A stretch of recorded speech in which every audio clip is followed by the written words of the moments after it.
Je pensais connaître Paris, mais c'est ce livre de dessin qui m'a fait visiter Paris. La place de Châtelet, Beaubourg, la place des Vosges, les fontaines, les parcs. J'ai voulu y mettre plein de détails pour que ceux qui font la promenade avec ce livre repèrent toutes ces petites choses dedans.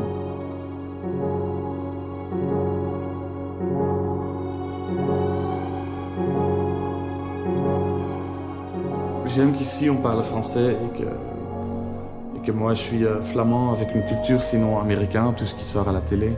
Et donc votre cadre de référence est un tout petit peu différent que la mienne, mais pas complètement.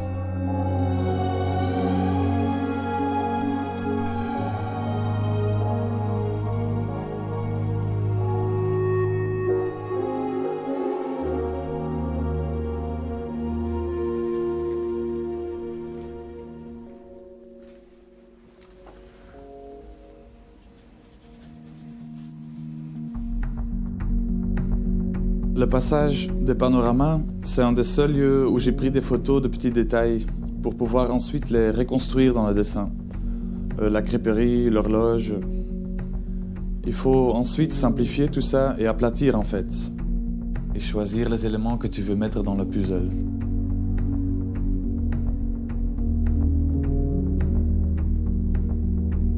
Arts et métiers, c'était un de mes tout premiers.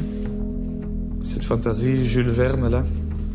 Et je pensais qu'il y aurait sûrement un truc à faire avec les réflexions des gens. Quand j'ai pas le temps de regarder vraiment des visages ou leurs expressions, je dessine souvent des visages assez grotesques ou géométriques.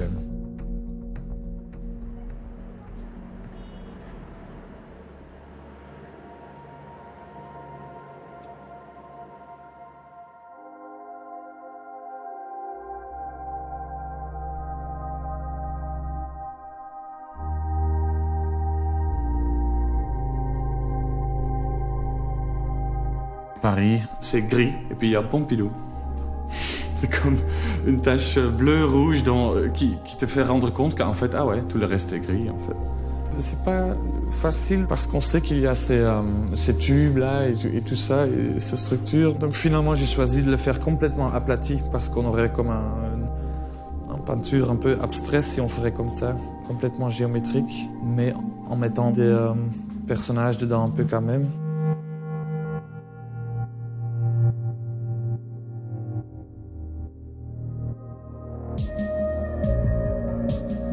Récemment, un ami m'a appris le mot pareidolie.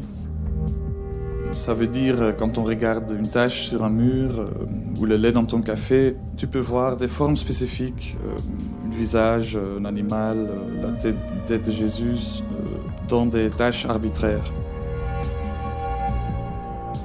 Donc l'idée est probablement d'inviter des heureux accidents comme ça, pour que le lecteur participe, pour que son œil reconstruise activement l'image.